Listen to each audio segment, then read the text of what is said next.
Welcome to Roadmap to 1 Million. My name is Stacy Zeal, and if you're looking to make more money, gain your time back, and rapidly grow your visibility so that you can impact way more people with your brilliance, you're in the right place. This podcast is your one-stop shop for turning your online business dreams into a reality. My main goal is to give women entrepreneurs just like you the marketing strategies, guidance, and expert insights you need to hit that $1 million milestone and beyond. Whether you're a coach, a consultant, or an online brand that wants to make a big impact, Roadmap to 1 Million gives you the actionable strategies and inspiration you need so that you can implement right away, no fluff, no fuss. So, CEO, are you ready to buckle up and accelerate your growth? Be sure to follow the show and let's dive in. Get ready to uncover your roadmap to 1 million. Hey y'all, welcome to the Roadmap to 1 Million podcast. My name is Stacy, and if you are new here, welcome to the show. On this show, we talk all things marketing. We talk about strategy. We talk about all the things that you need to know as a business owner to really take your business to that next level. And so if you are aligned with that mission, if you are on mission, if you're an entrepreneur on the rise or have a company that you're trying to grow, you definitely want to make sure you're following the show. And if you are seasoned, if you have been here before, thank you so much for coming back. I really appreciate y'all listening to the show. I appreciate you sharing. So make sure that if you're sharing the podcast on social, if you hear something in this episode or any episode that you like, make sure you're tagging me on social because I would love to be able to repost that and see what y'all think about the show. So definitely make sure you're tagging me at stacyzeal.co on all the different platforms. So today we have a guest, and as you can tell by the title, we are going to be talking about messaging, and messaging is something that is so essential and so foundational to marketing that I'm so excited to have Henry Adaso on here. And he is going to talk all things messaging. But before we get into his questions, let me read his bio. So, fueled by coffee and hip hop. I love that. When I read your bio earlier, I love that. So fueled by coffee and hip hop, Henry Adaso is an award-winning transformative marketing leader with 17 years of elbow grease. A former music journalist, he is a natural storyteller and an innovative marketer. Before finding his home in marketing, Henry honed his knack for storytelling as a music journalist, writing for Vibe, LA Weekly, MTV.com, and the Houston Press. Henry built his first music site from scratch to over 3 million hits per month. Yes, love that. Henry has worked for the likes of Rockaware and Apple Music and is currently the head of marketing for CEMEX USA. Nicknamed the Marketing Quarterback, Henry is the author of 3 best-selling books, and his latest book is called The Art of Messaging. So welcome to the show, Henry. How are you? I'm doing great. Thank you for that generous introduction, Stacy, and thank you for having me on the show. Yeah, I'm excited to have you here. So we connected at the Marketing for the Culture Summit that was Yes. in Houston back in the end of May, early June, and it was fantastic. Henry moderated a panel, and I spoke at the conference about Facebook ads. And so on this show, I love to bring on people who I can talk marketing with, because today, y'all make sure y'all have y'all pins, because you got some marketers in the room who are going to talk marketing. And I love to really just connect with people who are doing great things, who have great products, who have, Henry has a book that we're going to talk about in a bit, but tell me a little bit about, or tell us about your journey from, in your words, from being a music journalist to becoming the marketing quarterback. Yeah, so you mentioned the Marketing for the Culture Summit, where you spoke so brilliantly about how to elevate your game with social media ads and Facebook ads in particular. And that was where I started as a marketer, was social media. So that was one that I didn't want to miss. My first full-time job as a marketer was as a social media manager for Rockaware. And what happened at the time was that both of my worlds combined. So I'm a music kid. I love hip hop. I love music, and I also had a passion for storytelling and for journalism in particular at the time. And so that Rockaway gig gave me an opportunity to combine my passion for music with my passion for storytelling as a social media manager working for a brand that was founded by a music legend in my book. So that was the beginning, and I think the more of that kind of job that I did at the time, the more I realized that that's really where I wanted to play initially. So it was pretty much a journey of discovery. I began my career as a writer and then moved into marketing. And when I was writing initially, I was writing about music. I didn't realize that at the time that the skills that I was developing as a music journalist, that those skills would ultimately translate to marketing. But that's what ended up happening, is that I realized that, as a journalist, you're trying to tell a story. And as a marketer, we're going to talk about messaging. You're trying to tell a story about a brand. So that's where it started for me. And we can delve into any of that in any direction you want. There's lots and lots of fun things we can talk about when it comes to that transformation from journalism to marketing. Yeah. Yeah. I love that connection because so much of marketing, as you mentioned, is storytelling. And I think that we didn't really actually realize that or call it that when I first started in marketing. It was more so, you know, like talking to your customers and things like that. But like, I feel like storytelling has become a word, at least the way to describe it, and calling it storytelling in marketing is something that's very recent. And so tell us about when we talk about messaging and storytelling, what does that even actually mean? And why is that important for us as these next level CEOs that listen to this podcast? Why is it important for us to pay attention to messaging in 2023 if we want to grow our business? It's super important. It's especially now. And the reason why it's important is because back in the 70s and 80s, the average US adult saw about 500 to 700 messages per day. Today, that number is anywhere from 5,000 to 10,000 messages per day. So if you think about all of the messages that are coming at you, from emails to text messages, companies using SMS, to social media, the billboards you still see on the roads, the message on the back of the cereal box, the late night infomercials, direct mail, it's a lot. And it's more difficult to stand out. At the same time, we're also sending over 330 billion emails per day. At the same time, we're all exhausted because because inbox zero is no longer a thing. It's not possible anymore to keep up. So at the same time, attention is now the scarcest resource of our time.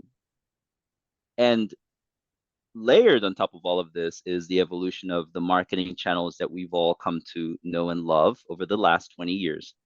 They're changing rapidly. If you think about social media, which is where I started, as I mentioned earlier, I and a small group of people were responsible for pioneering social as a marketing channel way, way back in the day. I won't tell you how far back because I don't want to date myself. And we watched the social media organic engagement go from 80% to 0.03% on some channels. So social has evolved rapidly. It's purely almost entirely pay for play, with the exception of maybe LinkedIn and TikTok. And those are two very niche audiences. So you look at SEO, and algorithm changes are more frequent, and Google is now completely eradicating any sort of generic search phrases that businesses might have benefited from in the past. Then you look at content marketing. Well, generative AI will eat your lunch, your content marketing for lunch, because it can spit out more content faster than humans can. So all of these things are changing. And the one thing that we still have as marketers as an effective tool is our messaging, our ability to tell a story, which is essentially what a message is. It's a story.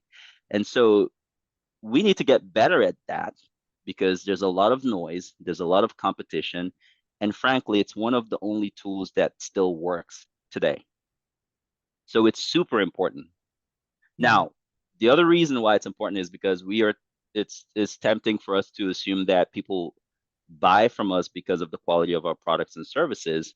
And the thinking goes, well, if I tout my product well enough, and if I stand at the top of the mountains and yell clearly and loudly how great my product is, and I spread my this message far and wide, everybody will flock and buy from me. And it turns out that's not actually why people buy. People buy because of a story, the story that they tell themselves about the product. And so we buy based on our emotion, and then we justify that purchase with logic. And this all points us back to storytelling. Are you a CEO with an amazing one to many offer who's tired of creating endless amounts of content that is not helping you hit your high revenue goals? Well, look no further than Maximize with Ads. Maximize with Ads is designed to help you exponentially increase your sales, rapidly grow your visibility, and gain your time back by leveraging the power of Facebook and Instagram ads. From developing a scalable Facebook ad strategy to setting up your tech to targeting the right audiences and creating irresistible ads, we've got you covered. Plus, our private support community is always available to answer your questions and provide personalized feedback. If you're ready to stop spending all your valuable CEO time creating endless amounts of content and start executing a leveraged strategy that allows you to travel the world, pay for private school, or start living the life you started your business to live in the first place, then head over to MaximizeWithAds.com to enroll. Visit MaximizeWithAds.com to learn more and get started today. All right, let's jump back into the episode. I love that. Y'all, so many gems were dropped. I couldn't write fast enough. So let me recap pull out a couple of things that you said, because it's such a great point. When you said that we were receiving 5,000 to 10,000 messages a day, that is insane, right? And so listing all of the ways that we receive messaging, we don't realize that we are seeing all of these different things where our brains are inputting all of these different things throughout the day. And our attention is scarce. I love that you also pointed that out, that attention is the scarcest resource of our time. And that's so true, because our attention spans are shrinking, and attention spans of our consumers are shrinking as well, right? So the way we buy, how we buy, why we buy, how fast we make decisions, all of that is changing. But the thing that stays consistent, and the thing that I think also is interesting, I think, and this may be a little bit meta to say, but I think the thing that is interesting is that as we receive more messages, as the world gets more crowded, as the world gets more loud, right? It's so much more noise happening. We see our tools like AI and all that kind of stuff helping us to keep up with the volume. But we see consumers want messaging. Consumers want connection. Consumers want community. Consumers want to feel like that a brand that they are supporting actually hears them and sees them and can solve their problem. And so people are making decisions a lot more carefully. And I believe that when you think about storytelling, it definitely helps to helps with those stories that you mentioned that people are telling themselves about a product, because that's so spot on about how people buy. It's not just because, okay, this product makes the most sense, right? That's not how people buy anymore. Even I don't even, I wouldn't even know if there ever was a time when people buy purely on logic and logic alone, because there's always this kind of emotional connection. But even more so today, I think that's so much more important because of how crowded the landscape is, because of how much noise is out there. And so that is such a great point to make. And I also love that you also mentioned that, pay to play, that we're in a pay to play world. Like, as we see in our social media, we are in a pay to play world. And so if y'all haven't grabbed my course, if you haven't actually figured out how to, thought about Facebook ads and how to, stand out on those platforms, you definitely need to go listen to some other episodes where I talk more about Facebook ads. But I love all that you said. And it's such a great way to kick off the conversation and helping us to understand why it's so important. So let's talk about a little bit about what are some of the mistakes that we make as online brands when it comes to messaging, or what are some of the things that you see out there that people may have, good intentions of getting their message out there, but it's not being clearly communicated. What are some of those mistakes people make when it comes to messaging?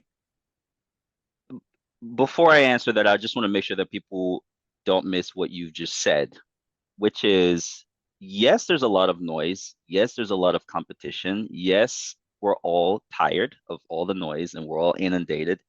But at the same time, as you just pointed out, this is actually a great opportunity, because of the noise, we now have an opportunity. Those of us that do this work and do it effectively have an opportunity to actually rise above the noise. if we understand what people are seeking, which is connection, which is authenticity and community, something that stops time for them. So I just want to make sure I acknowledge that this is actually a great opportunity and a great time for people to become more effective storytellers. And things like your course and the content that you've been putting out can help you level your game. So that's important to note. Now, as far as the messaging mistakes that I see, I think the biggest one is it's twofold. One is people focus too much on the products and services that they have to offer. Customers don't want a product or service, they want a solution. And so it's very tempting to tout the descriptive aspects of what we have to sell. I always liked the way that Beats by Dre came to market with the headphones. They didn't say we have beautiful colorways for these headphones, great bass production, and it's portable. All of these things are true, but they didn't lead with those things because they are descriptive. They led with hear music the way your favorite artist does, the way I do, Dr. Dre. All of a sudden, everybody wanted to buy because they led with the transformation that was available to the audience. So I think one of the biggest mistakes and opportunities is to not lead with the description, but to lead with the transformation. What is the problem that your product or service is going to solve for people? Nobody buys ibuprofen because they like the way it tastes or that the color is white and it's a pill and it goes. You don't buy it for those reasons. Those are descriptive elements. You buy it because you want to make the headache go away. So the leading message should be say goodbye to headaches. I saw an ad in the magazine recently that said, I'm paraphrasing, something along the lines of you only get 18 summers with your kids, make them count. I have no idea what they're selling, but I was ready to buy whatever they're selling because it got my attention. It didn't focus on how great, I think it was some sort of summer vacation service, but it didn't focus on how many packages they have available in that service and what they offer. It led with a transformative outcome for the audience. I'll give you one last example because I like using examples. Airlines, luxury airline services don't say, come to the airport, you're going to go through TSA and they'll search you up and down, and then you're going to wait in long lines and you'll be in a petri dish with other human beings. And then, finally you get on the plane to go where you're going. If they led with that, nobody would get on the plane, right? But they lead with things like, or at least they should lead with things like, be first in line or wake up on the beach. Again, this is the transformative outcome for the audience. So I think that's the opportunity for us, and that's also a mistake that I see often. The second one is that we sometimes focus on everyone, everyone within the market or too broad of an audience. And what we really need to do is to focus on an audience of one. Rather than assuming that everybody is in the market for what we have to sell, we need to visualize the one person who is the ideal customer that we would like to get in front of and use them as an avatar for everybody else and speak directly to them. When people feel like you're talking to them, whether it's in your email, your podcasts, or your video, they feel like it's a one-to-one conversation. They're more likely to receive that conversation, and everybody else in the audience is more likely to receive that conversation. I always see email newsletters that say, hey, y'all. And I kind of imagine all of the recipients huddled together reading the newsletter, which never happens, right? it's just one person reading it one at a time. So again, focus on an audience of one. Mm-hmm. I love that. Those are such great mistakes, and then also great ways to counter that. So to recap that, first mistake was focusing on the products and services. So like the features, right? Like the features of what you're selling. Like, oh, you get templates, you get scripts, you get these, da da da da da. But pivoting that language from here are all the things that you get to this is the transformation that you're going to experience, right? Like, and then 100%. and then like the second mistake that you mentioned is like focusing on everyone or trying to be too broad with your targeting. And I love that you mentioned an audience of one, because that's also what I teach in my workshops when I'm talking about Facebook ads, is that just because like I have these principles of creating successful Facebook ads. And one of the principles is when you speak to everybody, you speak to nobody. And that's even though you can reach millions and millions of people with Facebook, at the end of the day, one person is looking at the ad, one person is going to your landing page, one person is consuming your content, one person is actually buying from you. And so you have to start to really just speak directly to one person. And I think that sometimes we get a little afraid to exclude people.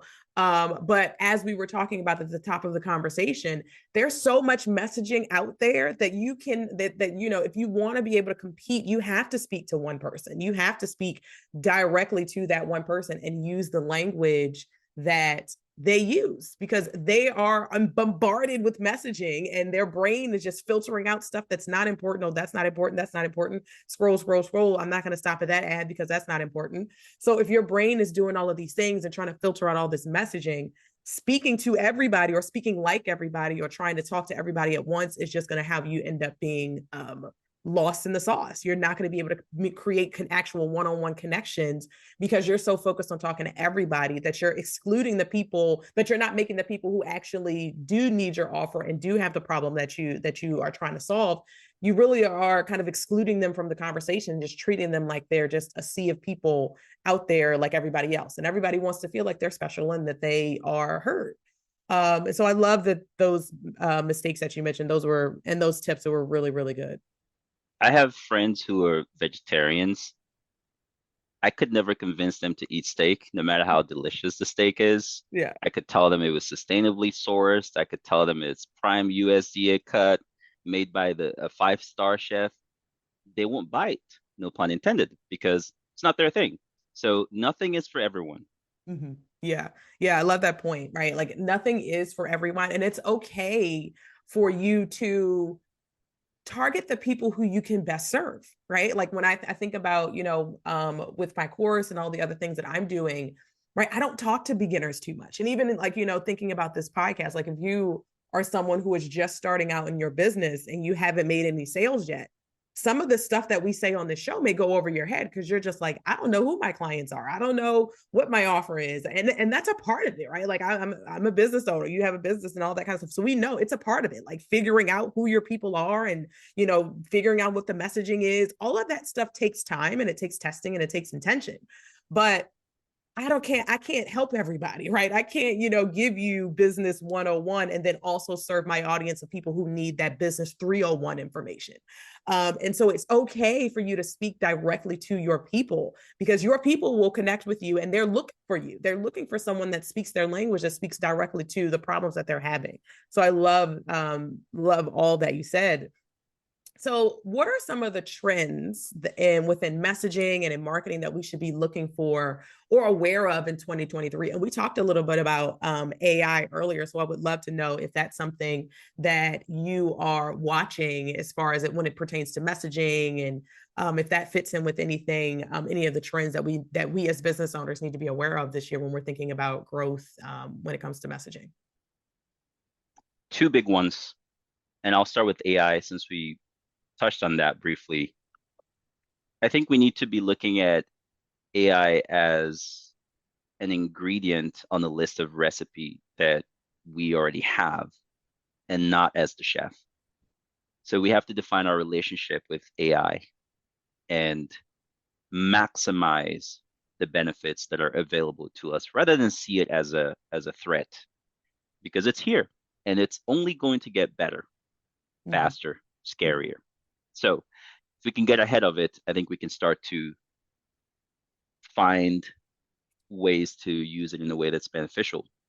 And I like to think of the the relationship between a marketer and generative AI specifically, because there's so many different kinds. So generative AI interfaces like Chat GPT and the like, I like to think of that relationship as I am the chef as a marketer, and this is one of the ingredients. Now, no one goes to a 4-star Michelin 4-star restaurant because they are so excited to meet the ingredients.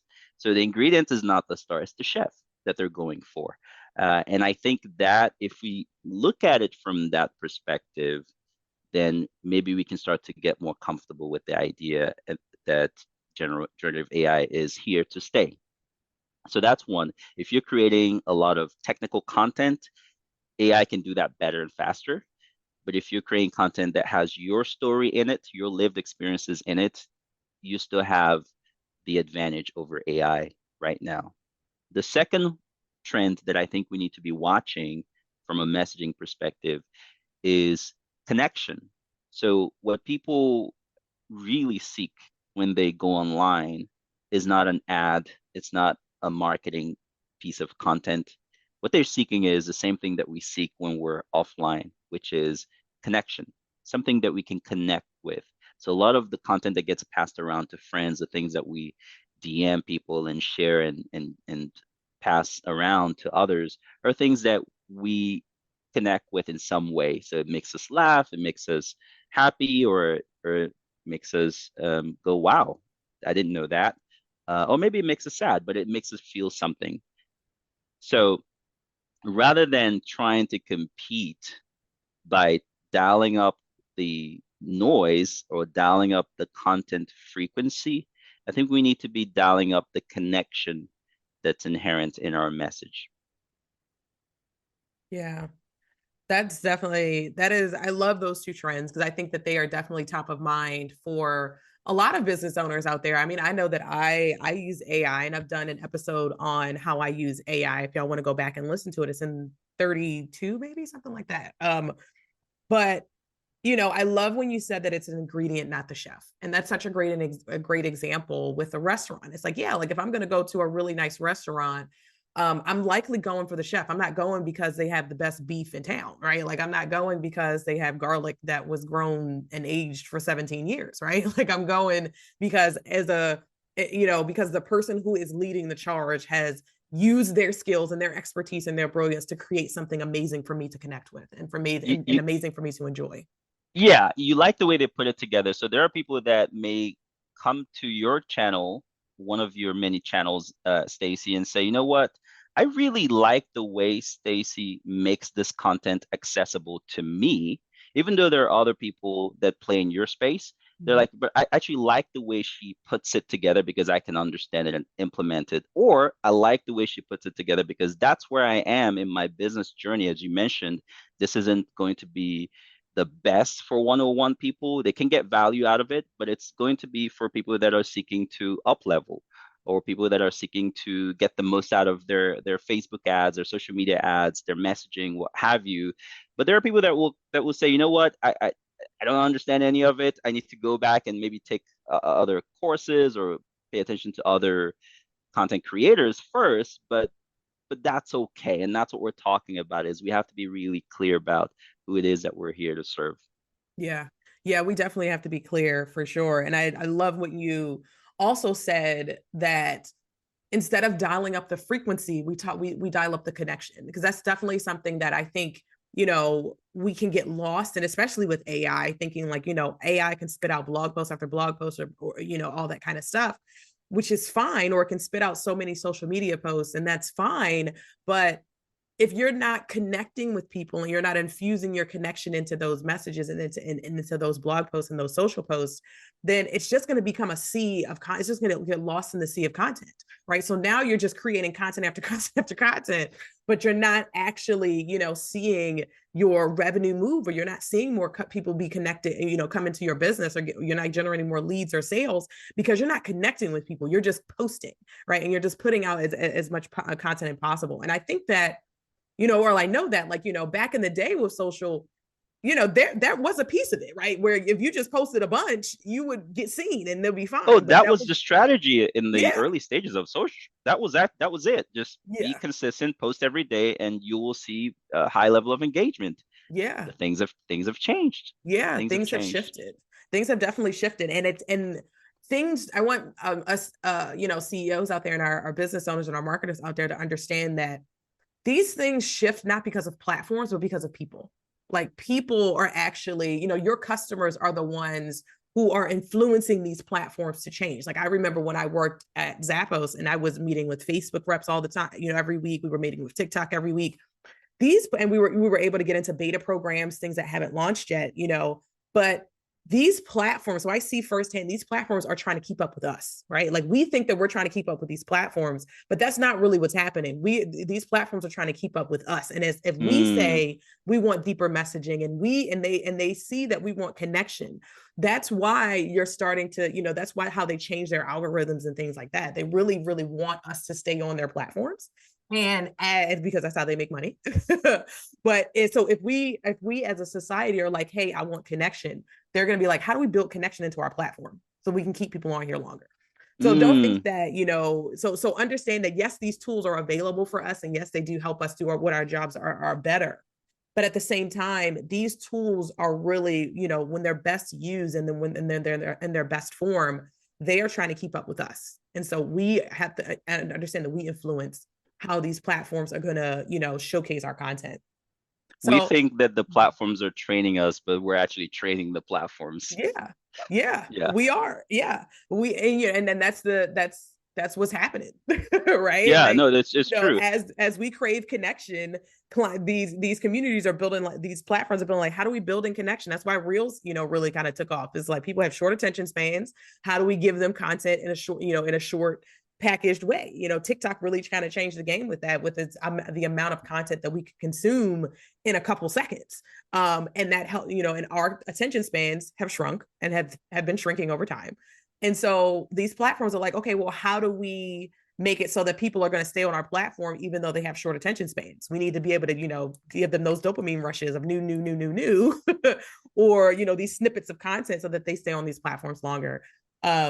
So Yeah, it's definitely important for us to know. So I want to talk about and shift a little bit because we talked a lot about messaging and we've talked a lot about trends and mistakes and all that kind of stuff. But I want to talk yeah. about your book. I want to talk about, why did you write The Art of Messaging and who is it for? That's a great question. So I have been obsessed with messaging for most of my marketing career. I've just been fascinated with the way that the best brands message to their audiences. So think Apple, think Nike, how they go about messaging. And insurance companies, right? They sell what is highly perceived as a boring product. But if you think about some of the most resonant advertising messages of our time, it's Geico, it's State Farm. We know these things by heart. And so I was studying this when I was on the agency side, and I had the honor and privilege of working with a variety of brands across multiple industries. My team back then, the content team, I was the director of content marketing strategy, and my team had the responsibility of touching almost 40 brands across all of their channels. And so I was looking for a way to harness the most impactful kinds of messages that would resonate with audiences regardless of industry. And then I wanted to codify that. So that was when the seed of the idea was planted. And as I studied what worked and what didn't, both within my brands and also the best brands in the world, I started to notice a pattern. And I started to pay close attention. And what I realized was that all the copywriters were saying, look for the benefits inherent in a brand, extract the benefits, and then sell the benefits. That was the top. That was where you stopped, right? So it was all about benefit extraction. But what I noticed was that there was a layer above benefits extraction that was even more powerful, and that is transformation. So a benefit is, what is it good for? How can it help me? Transformation is, who would I become at the end of this interaction? And so I wrote The Art of Messaging for marketers and entrepreneurs who want to harness the most impactful messages inherent within their products or services to help them stand out in our ever increasingly noisy world. I love that. That is I find it interesting when I talk to marketers and everybody has like a different area of marketing that's fascinating to them. Like, with messaging and storytelling of yours. For me, it's always been like consumer behavior. Like, why do people buy the things that they buy? And what is the psychology behind why this message resonates or why this ad resonates versus why this ad resonates on the consumer side. So I love just learning about the different areas that people are fascinated with of marketing, because I find that everybody's area is just kind of like it piques their interest in a different kind of way. And then the way that they approach marketing is just so unique, but then also really, really important and impactful. So that has been awesome. So thanks so much for coming on the show and giving us all this great information about messaging. It's been really, really great chatting with you. Tell everybody where they can buy the book and how they can connect with you if they want to stay connected and learn more about what you do. Thank you, Stacey, for having me. I am available online as Henry Adaso on all the social channels, and my website is henryadaso.com, HenryAdaso.com, and the Art of Messaging is available on Amazon. And Stacey, thank you once again for having me. This is an energizing way to end the day. Definitely. Yeah, definitely for sure. Thanks so much for coming on. All right, y'all. So all of the links to that we mentioned today will be in the show notes. So make sure you go to the show notes and check out. You'll find Henry's links there to connect with him on socials and find his link to buy the book on Amazon. So make sure that, again, you are following the show. If you have not followed the show yet, definitely make sure you're following it. We have new episodes every Tuesday. And if you found something super helpful from today, if you found something impactful, definitely make sure you leave us a review, because that definitely helps us to grow the show and to get more people aware of what we're doing over here at Roadmap to 1 Million. So thanks again for joining in this episode. I will talk to y'all next week. OMG, that episode was packed with gems. Are you ready for more? Head over to staceyzeal.co/podcast to get the show notes and to sign up to get our top 5 podcast episodes to help you streamline your marketing so you can make this your $1 million year. Head over to staceyzeal.co/podcast.